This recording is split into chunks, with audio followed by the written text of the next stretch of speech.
بسم اللہ الرحمن الرحیم۔ آج کی ہماری کہانی کا عنوان ہے خدا کی زیارت۔ ایک پرہیزگار شخص نے خدا کی زیارت کے لیے 40 دن کا چلہ کاٹنے کا ارادہ کیا۔ دن کو روزہ رکھتا اور رات کو قیام کرتا تھا۔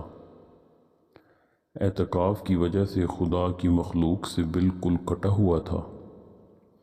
اس کا سارا وقت آہوزاری اور راز و نیاز میں گزرتا تھا۔ آخری رات اس نے ایک آواز سنی، شام 6 بجے بازار میں فلاں سونار کی دکان پر جاؤ اور خدا کی زیارت کرو۔ وہ پرہیزگار شخص مقررہ وقت سے پہلے ہی وہاں پہنچ گیا اور مارکیٹ میں اس دکان کو ڈھونڈنے لگا۔ وہاں اس نے ایک بوڑھی عورت کو دیکھا جو کچھ زیورات پکڑے ہوئے تھی اور اسے سونار کو دکھا رہی تھی۔ وہ انہیں بیچنا چاہتی تھی۔ وہ جس سونار کو بھی اپنے زیورات دکھاتی وہ اسے تول کر کہتا 4 ریال ملیں گے، مگر وہ بڑھیا کہتی 6 ریال میں بیچوں گی، لیکن کوئی سونار اسے 4 ریال سے زیادہ دینے کو تیار نہ تھا۔ آخر کار وہ بڑھیا ایک سونار کے پاس پہنچی۔ وہ اپنے کام میں مصروف تھا۔ بوڑھی عورت نے کہا، میں یہ زیورات بیچنے کے لیے لائی ہوں اور میں اسے 6 ریال میں بیچوں گی۔ کیا آپ مجھے اس کی قیمت 6 ریال دیں گے؟ سونار نے حیرت سے پوچھا، 6 ریال ہی کیوں؟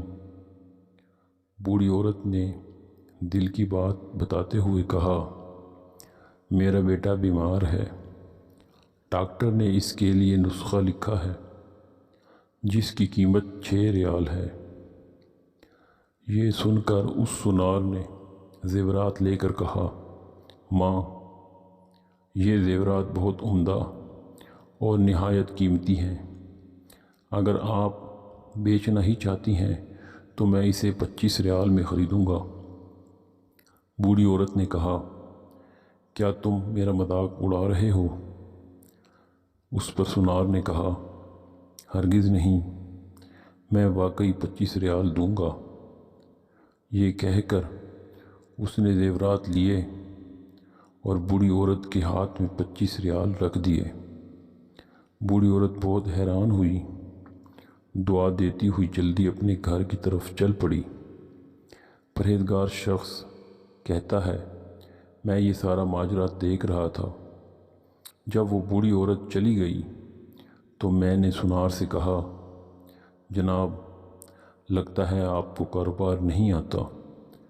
بازار میں کم و بیش سبھی ان زیورات کو تولتے تھے اور 4 ریال سے زیادہ کسی نے اس کی قیمت نہیں لگائی اور آپ نے 25 ریال میں اسے خریدا۔ بوڑھے سونار نے کہا، میں نے زیورات نہیں خریدے، بلکہ میں نے اس عورت کے بچے کا نسخہ خریدنے کے لیے اور 1 ہفتے تک اس کے بچے کی دیکھ بھال کے لیے پیسے دیے ہیں۔ میں نے اسے اس لیے یہ قیمت دی کہ گھر کا باقی سامان بیچنے کی نوبت نہ آئے۔ پرہیزگار شخص کہتا ہے، میں سوچ میں ڈوب گیا کہ اتنے میں ایک غیبی آواز آئی، چلہ کشی سے کوئی میری زیارت کا شرف حاصل نہیں کر سکتا۔ گرتے ہوں کو تھامو، غریب کا ہاتھ پکڑو، ہم خود تمہاری زیارت کو آئیں گے۔ قرآن مجید میں بھی ارشاد ہے،